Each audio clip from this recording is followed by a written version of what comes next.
93.3 Noticias. Estamos a pocos días de que se inicie una nueva legislatura, un nuevo periodo de sesiones en el Congreso de la República, y uno de los temas urgentes, pendientes, es la reforma electoral. Vamos a conversar, como lo anunciábamos, con el experto en temas electorales, don Fernando Tuesta Soldevilla, profesor también principal de Ciencia Política y Gobierno en la Pontificia Universidad Católica. ¿Qué tal? ¿Qué tal? ¿Cómo estás? Bienvenido.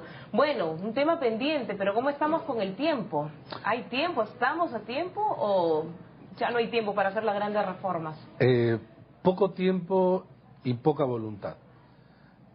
Cuando se juntan estos dos factores, en realidad el escenario no es promisorio. Poco tiempo porque a partir de la segunda legislatura ya estamos en, digamos, una llamada precampaña, ¿no? Los congresistas, los partidos están mirando el horizonte de la elección 2016. Y allí es muy difícil que se modifiquen las normas, la regla de juego. Entonces queda solamente esta primera legislatura del año, pero ahí el tema son dos que atentan contra, digamos, un acuerdo que es el fraccionamiento de las bancadas. Vale decir, hay muchas bancadas y al interior incluso de los partidos no hay acuerdo sobre determinados puntos, lo que hace que una reforma sea, digamos, complicada. Normalmente las reformas que logran ver luz son aquellas del inicio de un periodo, ¿no? Porque los congresistas todavía tienen, digamos, una distancia sobre el próximo proceso electoral todavía amplia, ¿no? En estos casos no. Sin embargo, como tú lo has señalado en la presentación, es una reforma pendiente y necesaria. ¿Por qué es pendiente y necesaria? Pendiente porque se está discutiendo sobre esto hace mucho tiempo, ¿no? Y necesaria porque si es que no se cambian las normas, no necesariamente vamos a tener un mejor parlamento. Pero si no se cambia, No es garantía. no es garantía, no es suficiente. Pero si no se cambia, la posibilidad de que exista un parlamento igual o peor es alto. Porque no hay nada que nos indique que algo va a cambiar. Por lo menos si tú cambias alguna regla de juego, puedes crear ciertos incentivos o desincentivos para que los competidores justamente se ajusten a ellos. Y eleven la valla, ¿no? Y en muchos sentidos, ¿no? En muchos sentidos. Pero se vieron últimamente unas reformas, no sé si para usted trascendentes, de poco impacto. Una de ellas fue la de la ley seca, que parece que es así, no tiene nada de, digamos, de relevante en esos temas de reforma de fondo. Pero el tema de la prohibición, por ejemplo, a presidentes regionales y alcaldes, ¿genera esto un impacto verdadero? Bueno, este es el problema. Las reformas que han habido o los cambios que han habido, porque no todo cambio de la ley es una reforma, ¿no? Pueden haber cambios, como tú lo has señalado, que son secundarios, cambios en algunos procedimientos, en algunas limitaciones, prohibiciones, pero eso no es una reforma. Reforma es allí donde la modificación crea una suerte de nuevas reglas de juego, sobre todo en la competencia política. Y entonces lo que ha ocurrido es muy poco. Efectivamente, reducir la llamada ley seca. Claro, es una ley de fines del siglo XIX, donde las elecciones se hacían en más de un día, y en donde en provincias esto concitaba la concentración alrededor de las mesas, y la gente tomaba, no solamente provincias, pero básicamente provincias, tomaba, se emborrachaba, se tomaban los locales y había violencia. Ese es el origen de la ley seca. Eso ya no es así. Incluso en otros países no existe ley seca, ¿no? La persona que hace algún tipo de disturbio o ingresa a votar en estado tal que causa problemas, la fuerza pública lo saca, pero lo saca como en cualquier evento.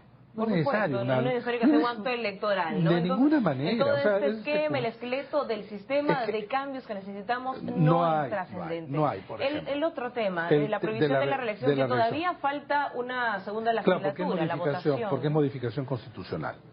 Resulta que se cree que prohibiendo, ¿no?, la reelección vamos a dejar de lado a supuestos autoridades que han hecho un mal uso del poder.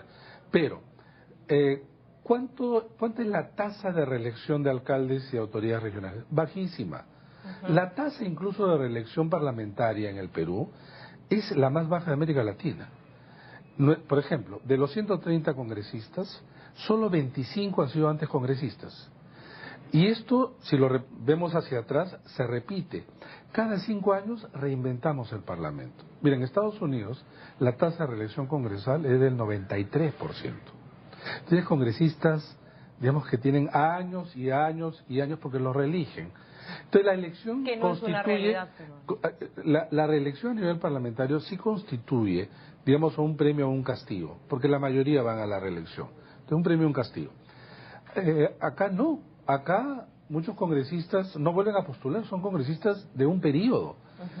Que en los últimos años, si no te digo 5 o 10, ya en los últimos 20 años, digamos de los 90 en adelante, una crisis tremenda de la representación, lo que tú tienes son congresistas de un solo periodo, que son de olvido, que es, digamos, esa masa silenciosa que llega al Parlamento y concitando incluso para ellos hasta el mejor trabajo que han tenido en su vida. ¿No? Por entonces, todo el expuesto, ¿confían que se apruebe en esta segunda votación de la próxima legislatura? Es que lo que pasa es que es popular. Se cree, y la gente cree, que hay mucha reelección. Entonces, podría aprobarse. Yo creo que es un poco difícil porque es reforma constitucional y ya van a haber otros temas. Además, en el debate que se inicia sobre reforma y que ha sido prometida por la Presidenta del Congreso, se va a ver de que hay otros temas pues mucho más importantes. Por ejemplo, ¿cuáles, por ejemplo? Por ejemplo, el tema del voto preferencial. Eso va al corazón del sistema, ¿no? El voto preferencial, que también es popular. Sin embargo, el voto preferencial erosiona la representación en mucho. Por ejemplo, en este momento hay 20 partidos inscritos. O sea, los 20 podrían presentar una lista al Congreso. En Lima son 36. 36 por 20 listas. Entonces tú tienes ahí más miles de candidatos y cada uno, como hace su propia propaganda, se constituye casi en un partido, que imposibilita que el partido tenga, digamos, una sola orientación, una sola tipo de propaganda. Porque claro, un consultor o alguien que te apoya te dirá, ¿sabes qué? Al contrario, te tienes que diferenciar para que justamente tu número y tú... Y cada uno con su pañuelo, cada ¿no? uno con su pañuelo. Y quien aporta más, lógicamente tiene más ese tema oportunidades. es fundamental, ¿sabes qué? Para otro tema. El tema del financiamiento y sobre todo la supervisión de los fondos que originan el pago. Porque a nivel de voto preferencial es muy difícil. Si controlar los gastos de un partido, que son 20, es difícil, tú te imaginas miles... ¿no? De candidatos que tienen cada uno su propia cuenta. Pero ¿no? sin embargo los defensores del voto preferencial afirman que esto permite dejar de lado las grandes cúpulas partidarias y generar mayor democracia porque se le da al ciudadano el poder de elegir quién va finalmente a representarnos. Si ese poder se lo dieran al ciudadano en los países de democracias estables, estaría el voto preferencial. Eso no es así. En este momento en Colombia, que imitó a Perú en el 2006, está reformando o intentando reformar para eliminar el voto preferencial. Pero lo otro, es decir, tener voto preferencial no te hace más democrático, de ninguna manera. En segundo lugar, es curioso porque muchos dirigentes de partidos hablan de la cúpula, todos señalando hacia arriba. O sea, nadie se siente parte de la cúpula. Nadie se siente dentro de... Pero acá viene el tema. Al lado de la reforma de eliminar el voto preferencial, tiene que estar asociada a otra reforma. Que las elecciones internas de los partidos, que muchos dudan y por eso hablan de cúpulas, deben ser organizadas por la OMPE. El padrón debe ser entregado y desarrollado por el RENIEC y la resolución de las controversias por el Jurado Nacional de Elecciones. Esta es una tendencia ya en algunos países. ¿Para qué? Para que los organismos electorales que tienen experiencia, que tienen, digamos, infraestructura, que tienen capacidad y que tienen legitimidad, puedan organizar estos procesos y todo miembro de un partido y los diferentes grupos se sientan que están garantizados en el ejercicio de sus derechos. Hoy día no, en casi todos los partidos los derrotados cuestionan las elecciones, ¿no? Esto podría ser además una manera de financiamiento indirecto, porque hacer elecciones por un partido cuesta.